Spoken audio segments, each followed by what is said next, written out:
자, 몰래카메라. 오늘 얘기하고 싶은 건 예능이나 유튜브에서 재밌으려고 찍는 몰래카메라 말고 불법적인 몰래카메라를 찍는 개새끼들의 심리와 예방법에 대해서 이야기하려고 해.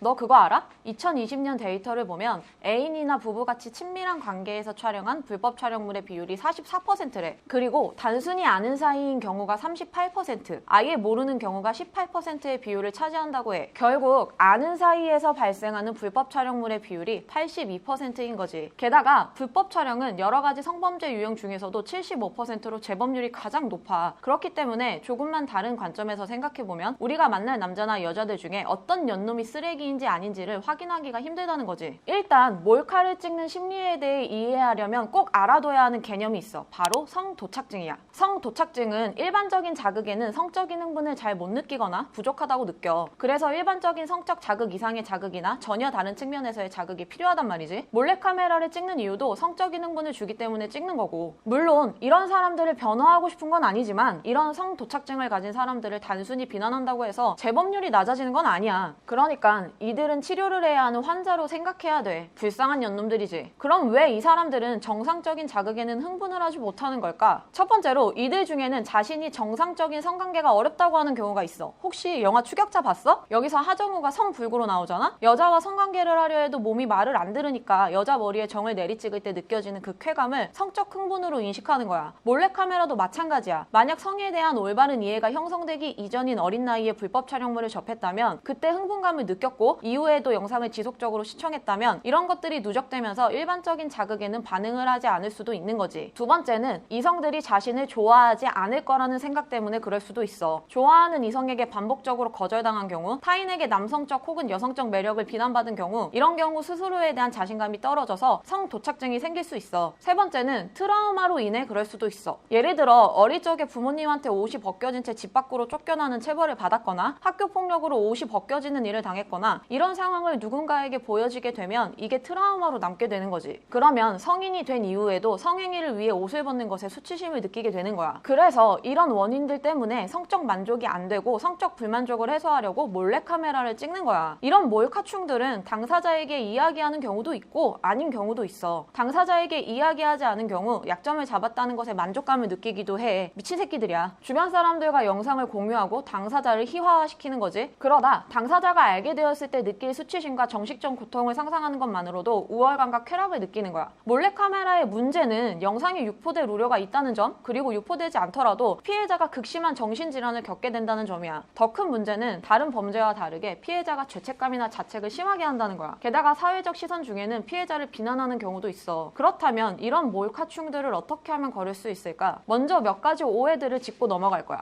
첫 번째, 남자친구나 여자친구가 몰카 동영상을 봤다면 성도착증일까? 두 번째, 유명 배우의 몰카가 담긴 USB를 주었고 만약 절대로 들키지 않는다면 보고 싶을까? 라는 질문에 예스라고 대답했다면 성도착증일까? 세 번째, 몰카 동영상에 흥분한다면 성도착증일까? 네 번째, 애인의 동의를 얻고 촬영한 영상을 본다면 성도착증일까? 답은 모두 성도착증이 아니다야. 왜냐하면 영상에 자신이 속하지 않았고 자신이 찍히지도 않았기 때문이지. 게다가 네 번째의 경우는 자신이 속했다고 하더라도 가치 위험을 감수해야 하기 때문에 범죄로 이어질 확률이 낮아. 혹시나 이런 문제로 애인을 오해하거나 환자로 몰아가지 않길 바래. 그렇다면 제대로 된 몰카충 예방법을 알아보자. 지금부터 얘기하는 모든 솔루션은 한 가지 원리에 근거하고 있어. 바로 사랑이라는 감정의 특징을 기반하는 거지. 사랑이라는 감정은 독점적이라는 특징이 있어. 다시 말해서 내 것을 다른 사람에게 주기 싫다는 감정이야. 너 네 애인을 다른 사람에게 주고 싶어? 애인을 공유하고 싶어? 아니잖아. 사랑이라는 감정은 굉장히 독점적이고 배타적이라 타인이 침범하는 걸 싫어해. 그런데 영상을 찍는다? 이렇게 되면 타인이 침범할 수 있는 상황이 생기는 거지. 네 애인의 은밀한 부분을 남들이 볼 수도 있으니까. 그렇기 때문에 이건 잘못된 사랑 내지는 진짜 사랑이 아닐 수도 있는 거야. 고로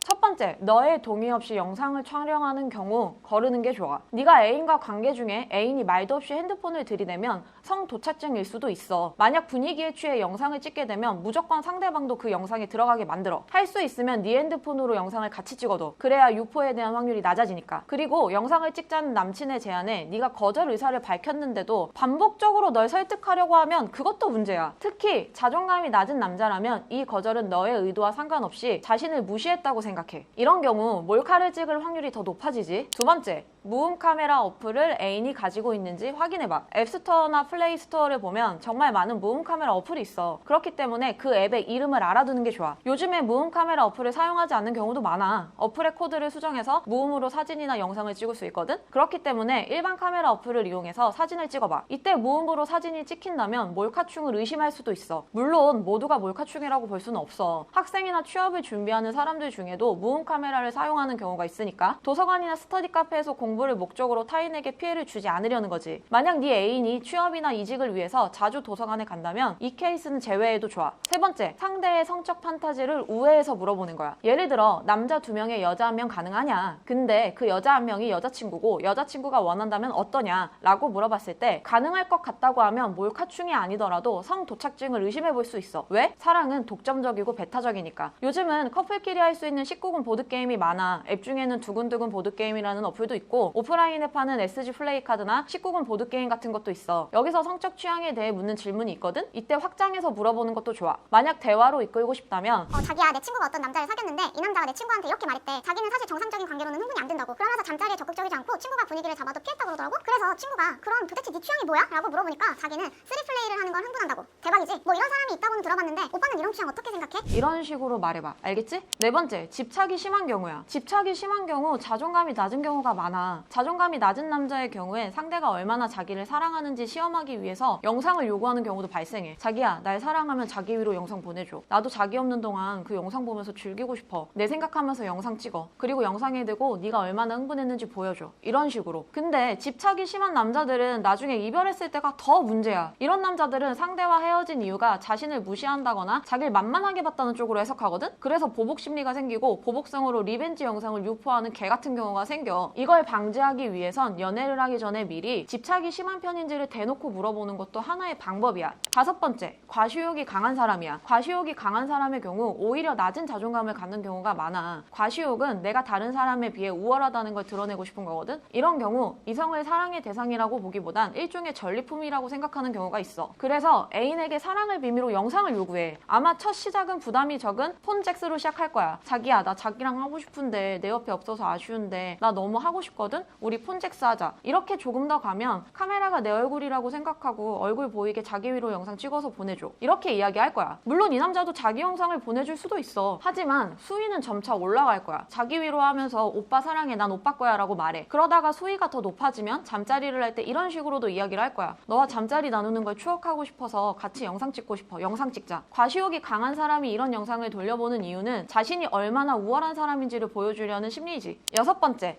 세디즘이 성적 취향인 경우야. 성적 가학증이라는 게 있어. 쉽게 말해 상대의 육체적 고통이나 정신적 고통을 통해 수치심을 주는 걸 좋아하고 지배하고 있다는 사실에 기뻐하는 거야. 그 중에 하나가 세디즘이고 물론 이런 취향이 나쁘다는 건 아니야. 근데 두 가지 문제가 있어. 첫째는 세디즘을 다른 사람이 보길 원하거나 남친이 아닌 다른 남자가 너에게 가학행위를 하는 걸 보면서 흥분하는 경우야. 그래서 너에게 보여주기만 할 건데 다른 남자를 데리고 와도 되냐고 묻는다거나 나 말고 다른 남자랑 할 수 있냐고 대놓고 물어보기도 하지. 두 번째는 연애에 있어 관계할 때만 만나고 그 외에는 너와 어떠한 추억도 쌓고 싶어하지 않는 경우야. 즉 너랑 멋진 식사나 좋은 데이트, 추억을 남길 만한 것에는 관심이 없고 단순 잠자리만을 원하고 잠자리에서 가학적인 취향을 보이는 경우를 조심해야 한다는 거지. 자, 지금까지 총 6가지의 특징들을 알아봤어. 물론 이 6가지 중 하나라도 속한다 해서 그들이 모두 성도착증 환자고 몰카충이라 볼 수는 없어. 다만 성도착증 환자의 특징은 만성적이고 반복적이기 때문에 위 6가지 특징들 중 다수가 해당하고 반복적으로 그 특징들이 보인다면 조심하는 게 좋아. 자, 여기까지 몰카충의 심리와 예방법에 대해서 알아봤어. 꼭 숙지하길 바라고 그럼 언니 이만 간다. 빠이.